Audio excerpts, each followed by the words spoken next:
2006 Subaru Impreza 2.5 liter automatic transmission. Today's error code P0851. So I get a call the other night from my wife. She's stuck in the parking lot at Target. She says the car won't start. So I go out there with a gas can and a battery to see what's wrong. So, of course, the first thing I want to do is verify the complaint. I get in here,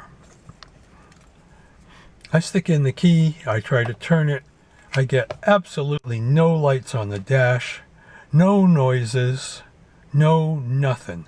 It's as if someone has stolen the battery from the car. There's no response whatsoever to the key in the ignition. Nothing. So it's really not a car won't start symptom. It's a no crank symptom, and the reason it won't crank is because we have totally lost power. But that can't be, because I know we have a good battery in this car, and what I do next is go check it.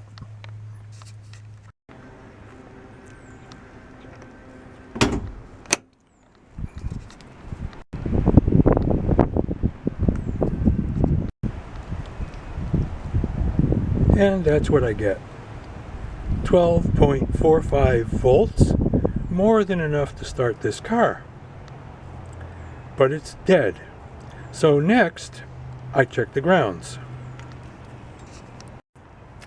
Okay, got an alligator clip on the positive now. This car has two grounds. One is coming right off the negative right here and goes to the body. So we're going to check it right here at the body. And we have 12.47 volts. So this ground is good. All right, now we have a second ground. It goes down this loom and it connects here to the block. So I'm going to touch the block. I'm going to touch this here. Go back to the meter. 12.47 volts. So we have a good ground on the block. We have a good ground on the body, but the car is dead. Nothing. So the next thing I do, I brought a jumper pack with me. So I put a jumper pack here. Use this Peak jumper pack, works pretty good. I'm not going to hook it up now, but when I did hook it up, and I asked my wife to start the car, we got this incredibly loud mosquito noise from in here. I didn't know what that was at the time, but I've read that that's the throttle body recalibrating. So it's a very loud type noise. And I didn't know what that was. It was concerning. So the throttle body recalibrates. That tells me we've got power again. So I go back in the car.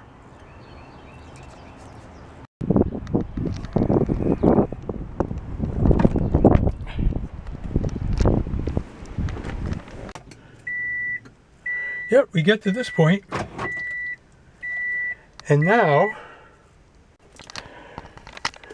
we still can't crank it. So at this point, I'm doing this. You can see when you do this, we got, that's the shift lock. And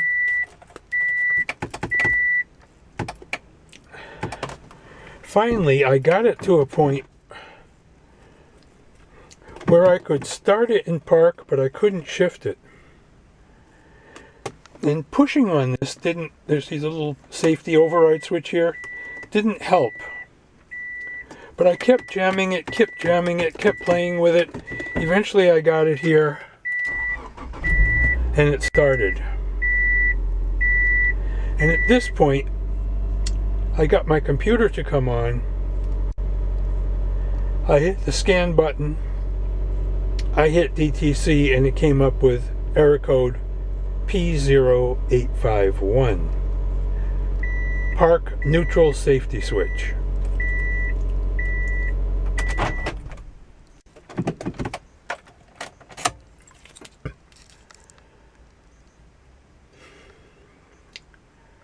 I have to tell you, as soon as I got it started, as soon as I was able to shift into drive, this car came immediately home. Because once again, we were stuck on the road with this Subaru.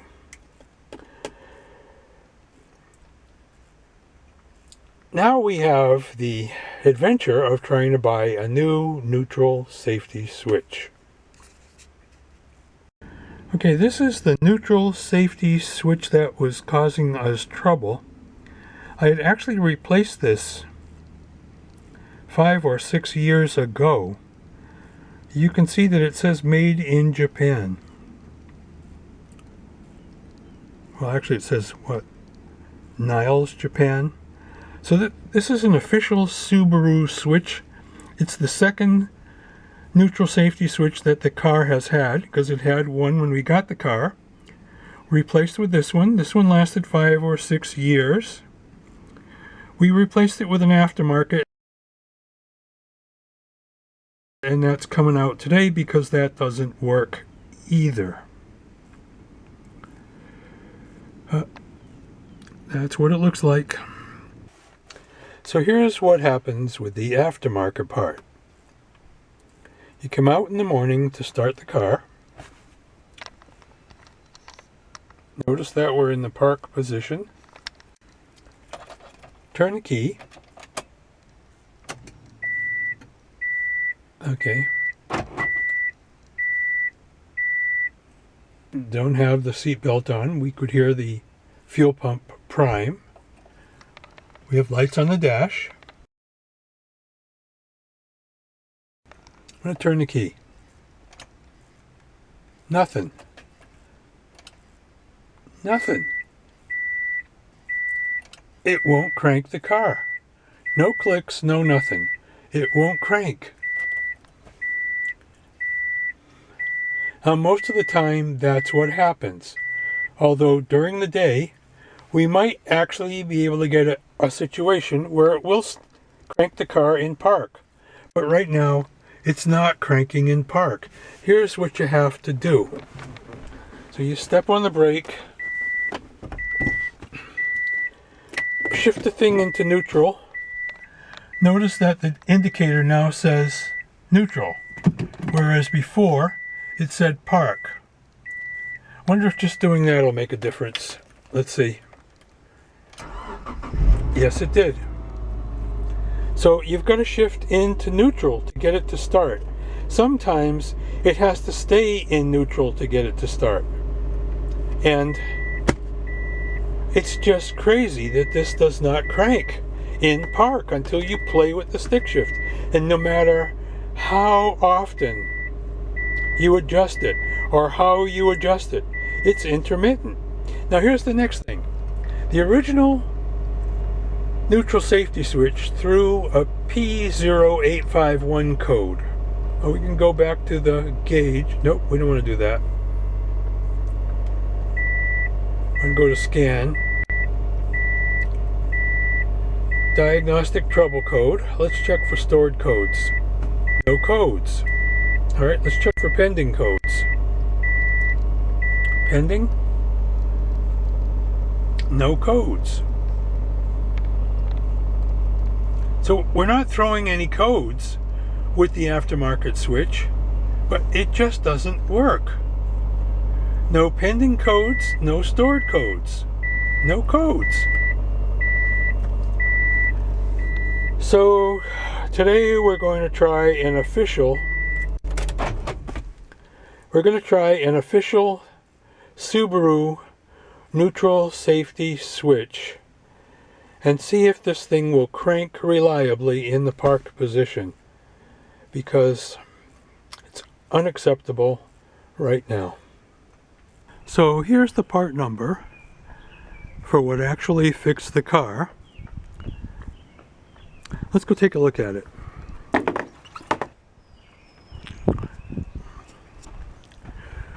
See if we can see it down here.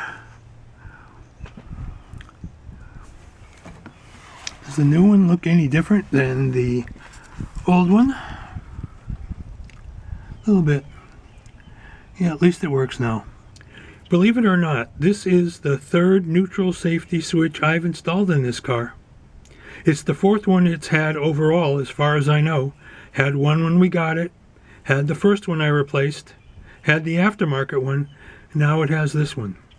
So I'm guessing it's a common failure item. If you live here in New England, the snow gets up there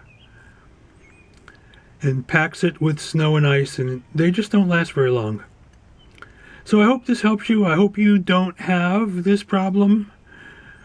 But if you do have it and you're looking this up now, I hope it helps you. Thanks for watching.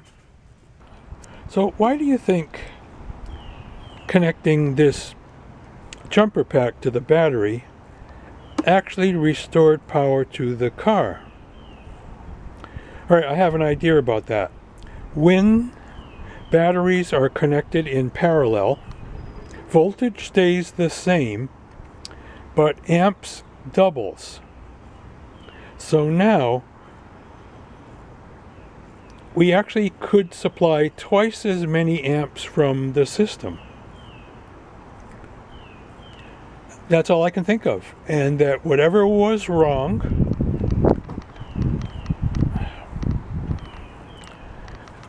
neutral safety switch is right down there.